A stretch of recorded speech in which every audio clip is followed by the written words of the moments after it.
Africa has witnessed a turning point.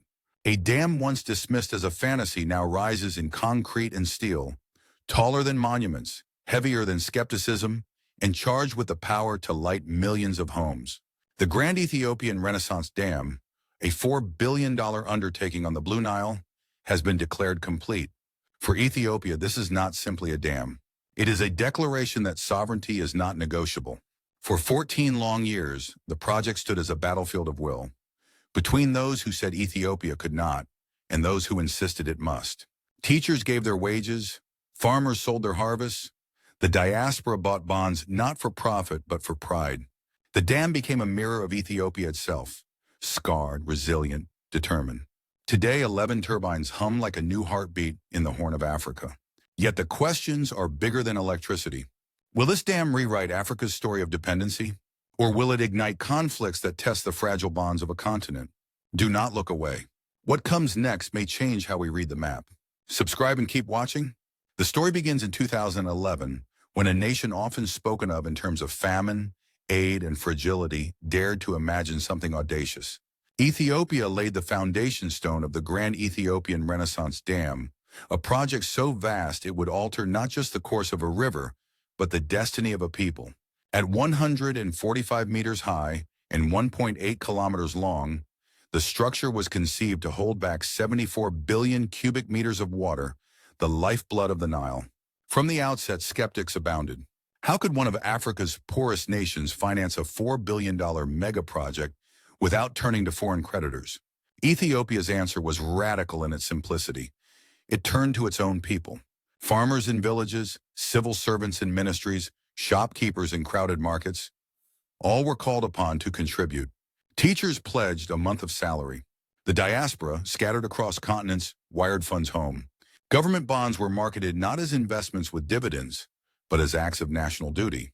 For the first time in modern African history, a project of such magnitude was funded not by global institutions, but by the hands of ordinary citizens. That choice set Ethiopia apart. Across Africa, mega-projects often arrive draped in the flags of foreign financiers, entangled in conditions that shape policy and politics. The GERD was different. It was self-financed, self-driven, and self-believed. It was not charity. It was not pity. It was sovereignty. Each brick laid on the banks of the Blue Nile was a silent declaration that Ethiopia would not wait for permission to develop. The early years were marked by visible hardship. Machinery had to be imported over mountainous terrain.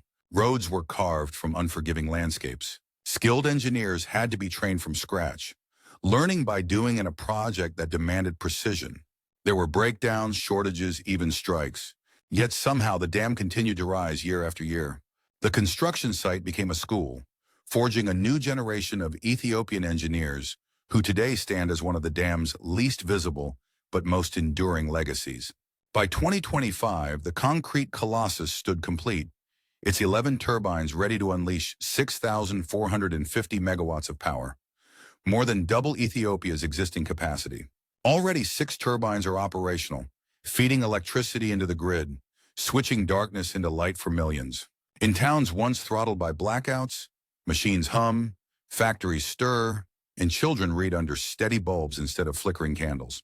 The symbolism is immense. For Ethiopia, long depicted through the lens of drought and need, the dam has become a new image, a beacon of modernity, a claim to dignity. For Africa, it is proof that the continent need not wait for benefactors to define its horizons. This is not just a dam. It is a movement, but the dam story was never only about concrete and turbines. It was about defiance. It was about a nation telling the world that even against doubt, debt, and diplomatic pressure, it could carve its own path. But the dam's story was never only about concrete and turbines. It was about defiance. As the walls of concrete climbed higher and the turbines were lowered into place, another force gathered beyond Ethiopia's borders. Fear. For Cairo, the Nile is not a river. It is existence. More than 90% of Egypt's fresh water comes from its steady flow. Any disruption, even the perception of disruption, is treated as a threat to survival. Thus, to Egyptian leaders, the Grand Ethiopian Renaissance Dam was never a dam. It was a hand upon their throat. Statements from Cairo grew sharper with every meter of construction. Ministers spoke of red lines. Generals muttered that all options were on the table. Newspapers speculated about airstrikes on the site. Scenarios of sabotage whispered in diplomatic corridors. For years, negotiations flared and faltered. Ethiopia insisted the dam would not reduce downstream water, framing it as a project of peace and regional stability. Egypt saw only risk, a neighbor gaining unprecedented leverage over its lifeline. Sudan occupied a more complicated seat at the table.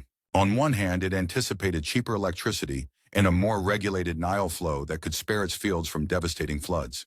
On the other, it feared unilateral decisions in Addis Ababa could endanger its dams and irrigation schemes. Between opportunity and vulnerability, Sudan's position shifted like the river itself. Never still, never fully certain. Inside Ethiopia, however, the mood was unyielding. For ordinary citizens, this was not merely an engineering challenge. It was an assertion of dignity. Farmers who had sold their crops to buy bonds did not see turbines and steel. They saw sovereignty standing tall against centuries of dependency. Young Ethiopians spoke of the dam as their sphinx, their Eiffel Tower, their proof that Africa too could build wonders. International reactions reflected the fault lines of geopolitics. Western commentators alternated between admiration and alarm. Some hailed the dam as a model of African self-reliance, proof that development need not be scripted by the International Monetary Fund or the World Bank. Others warned darkly that water wars could erupt, destabilizing a region already brittle with conflict. The African Union convened mediation after mediation, seeking a compromise that never quite came. The United States, the European Union, and the Gulf states all circled, anxious to prevent escalation yet wary of taking sides. What made the moment more combustible was timing. Ethiopia was wrestling with internal upheavals, from political unrest to shifting administrations. Yet even in its turbulence, the dam became a unifier, a rare symbol around which fractured politics could rally. In Addis Ababa, the announcement of completion was met with jubilation, horns blaring, flags waving, crowds chanting that Ethiopia had risen. The dam had transcended its concrete skeleton. It had become a theater where power, pride, and politics collided. On the banks of the Blue Nile, Ethiopia had declared independence not just from darkness, but from doubt. Yet in doing so, it also redrew the lines of tension with neighbors who felt their survival was suddenly negotiable. The world watched, split between awe and anxiety. Was this Africa's new dawn, or the prelude to a dangerous storm? Yet even as the turbines began to spin, the louder question echoed: what price would Ethiopia pay? When the first turbines began to hum and power flowed into the grid, the effects were immediate and visible. In cities long plagued by blackouts, streetlights blinked alive. In factories that once stood idle, machines began to turn. For hospitals, electricity meant reliable surgeries and refrigerated medicines. For schools, it meant evening classes lit not by candles, but by steady bulbs. The dam was not merely a generator of power. It was a generator of possibility. With a projected 6,450 megawatts of capacity, Ethiopia's electricity supply more than doubled. Domestic demand, once a constraint on growth, could now be met with surplus. That surplus opened new economic horizons. Power export agreements with Sudan, Kenya, and Djibouti. Ethiopia, long considered landlocked and resource poor, was suddenly a regional energy hub. Power lines stretched like arteries across borders, carrying not just electricity, but influence. The transformation was not without sacrifice. Thousands of workers had spent years in remote camps, separated from families, enduring relentless heat and isolation. Entire villages were relocated to make way for the reservoir. Promises of compensation sparked disputes, with some communities claiming delays or inadequacy. Behind the triumph of turbines lay quiet stories of dislocation and loss. Yet many accepted these hardships as the price of sovereignty, a trade of land and labor for the chance at national dignity. Within Ethiopia's politics, the GERD became a rare unifier. A country marked by ethnic and regional divisions found in the dam a common symbol. Governments changed, administrations faltered, protests erupted. Yet across these cycles, the dam remained untouchable. To oppose it was to risk being seen as opposing Ethiopia itself. The structure became more than infrastructure. It became identity. Economically, the implications were profound. Reliable electricity meant industries could scale without fear of sudden outage. Foreign investors, once hesitant, began to reconsider. Textile plants, cement factories, and new industrial parks saw the dam as insurance against the volatility that had long stunted Ethiopia's potential. Rural electrification expanded, promising to bridge the gap between urban centers and remote villages. For farmers, electricity meant cold storage for harvests and irrigation systems less dependent on diesel pumps. Yet the political reverberations extended far beyond Ethiopia. The dam sharpened debates about resource sovereignty across Africa. From Dakar to Dar es Salaam, leaders pointed to Addis Abeba's defiance as proof that African nations could pursue development without bowing to the dictates of foreign lenders. Across the continent, the GERD became shorthand for a new mantra: Africa can. It is here that parallels emerge. Just as Ethiopia asserted control over its river, Burkina Faso, under Ibrahim Traoré, has sought control over its resources. In discussions about sovereignty, the story of the GERD often echoes alongside the Ibrahim Traoré coup, both framed as moments when African nations rejected external dictates and chose their own path. One through concrete and water, the other through political upheaval and calls for dignity. Both ignited debates about the price of independence, the risks of defiance, and the possibilities of self-reliance. Still, challenges persist. Managing the benefits of the dam requires careful balancing, ensuring fair distribution of electricity revenues, preventing corruption, and avoiding over-reliance on a single megaproject. Diplomatically, Ethiopia must tread delicately, assuring neighbors while safeguarding its own rights. Domestically, the promise of electricity must translate into tangible improvements for ordinary citizens, lest the dam become a monument admired from afar but questioned at home. The GERD is therefore both triumph and test. Triumph because Ethiopia defied odds to complete it. Test because the true measure of sovereignty lies not in building the dam, but in ensuring it lights every home, powers every factory, and unites rather than divides a nation. Still, sovereignty comes with neighbors watching and sometimes waiting to strike. Beyond Ethiopia's borders, the ripples of the Grand Ethiopian Renaissance Dam spread quickly. For Egypt, the project is not framed in kilowatts, but in survival. More than 90% of its fresh water flows from the Nile. To see a neighbor construct a wall across the river was to see its lifeline placed in another nation's hands. Cairo demanded guarantees, legally binding treaties on reservoir filling, minimum water flows, written promises of security. Ethiopia resisted, insisting the dam was a run-of-the-river project, consuming no water, only transforming it into power. Between these two narratives lay years of stalemate. Sudan's position was never fixed. On optimistic days, Khartoum saw cheap electricity and stabilized river flows, sparing communities from devastating floods. On anxious days, it feared sudden releases of water, technical mismanagement, or political leverage used against its interests. Sudan's shifting stance revealed the delicate balance of opportunity and risk that defines shared rivers. Internationally, the African Union stepped into the role of mediator, convening summits and drafting proposals. Its task was daunting: to prevent one nation's symbol of independence from becoming another symbol of threat. The United States and the European Union weighed in cautiously, alarmed by rising rhetoric but reluctant to take sides. Gulf states, invested in both Egyptian stability and Ethiopian growth, watched from the sidelines with competing interests. The dam also entered global debates about climate. As the world pushes to reduce emissions, Ethiopia presented GERD as clean energy, renewable, vast, and transformative. Supporters hailed it as Africa's green leap forward. Critics countered that environmental costs, from displaced communities to altered ecosystems, were being downplayed. Yet even the critics acknowledged one fact: the dam was built, the turbines were spinning, and the balance of regional power had shifted. This story of sovereignty found resonance elsewhere on the continent. In West Africa, parallels were drawn to the Burkina Faso Revolution, where a small, landlocked nation pushed for food security and industrial independence under Ibrahim Traoré. The scale differs. One is a dam towering on the Blue Nile, the other a political and agricultural campaign in the Sahel. But the principle is the same: Africa taking charge of its own resources, refusing to be bound by inherited dependency. Together, these narratives fuel a continental conversation about what is possible when external dictates are replaced by internal resolve. The GERD is therefore more than Ethiopia's triumph. It is a mirror held up to Africa, reflecting both its rising ambitions and its unresolved tensions. But the future of Africa's power is not written in Addis Ababa alone. The Grand Ethiopian Renaissance Dam now stands complete, but its story is only beginning. What lies ahead is not just the management of turbines and reservoirs, but the navigation of destiny.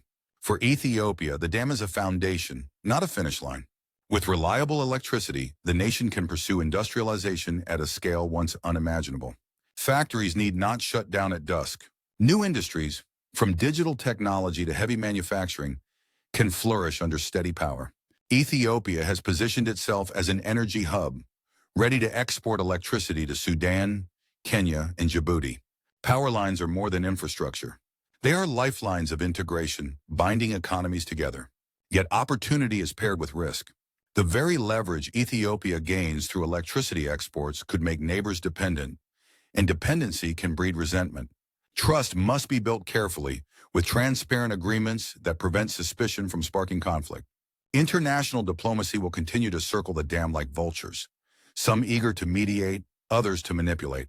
Ethiopia's challenge is to transform the GERD from a flashpoint into a bridge, a project that stabilizes rather than divides. Domestically, the task is no less demanding. The promise of electricity must reach every corner, from the remote farmer who once donated wages to the urban entrepreneur whose machines wait to hum. If benefits concentrate in cities or elites, the dam risks becoming a monument admired from afar, but resented up close. To succeed, GERD must be felt in daily life, in lit classrooms, in irrigated fields, in businesses no longer stifled by darkness. There are also environmental responsibilities. The Blue Nile is not only a resource, it is an ecosystem. Managing sediment flows, evaporation losses, and the health of downstream agriculture will require vigilance. Ethiopia must prove that development and stewardship can coexist, that sovereignty does not mean negligence. But the vision is larger than water and electricity. GERD symbolizes a mindset that Africa can build, own, and manage its destiny. It stands in conversation with movements across the continent, from energy independence in East Africa to agricultural sovereignty in the Sahel. The dam is not simply about Ethiopia rising. It is about Africa choosing. The road ahead is steep, and challenges are inevitable. Yet in the rhythmic hum of turbines and the glow of newly lit homes, one truth resounds. Africa is no longer content to be defined by aid or dependency. It is charting its own path, one river, one harvest, one decision at a time. The next chapter is no longer about Ethiopia. It is about an entire continent's will. The Grand Ethiopian Renaissance Dam is complete, but its meaning reaches far beyond Ethiopia's borders. It is a monument to defiance, a hymn to self-reliance, a reminder that the continent, so often described as dependent, can in fact stand on its own feet. This is more than hydropower. It is the rewriting of Africa's story, a story of sovereignty over submission, of dignity over dependency. The lessons of the GERD echo across the continent. They resonate in the Sahel, where leaders such as Ibrahim Traoré speak of food sovereignty and economic independence. The same conviction that carried Ethiopia through 14 years of struggle, against doubt, against pressure, against the odds, is mirrored in the courage of the Ibrahim Traoré coup, where the call was not for aid but for African solutions to African challenges. These parallel narratives remind us that the struggle for sovereignty is neither isolated nor temporary. It is continental, generational, and enduring. The dam's turbines hum with 6,450 megawatts, but the energy it generates is more than electricity. It is political power, social cohesion, and continental pride.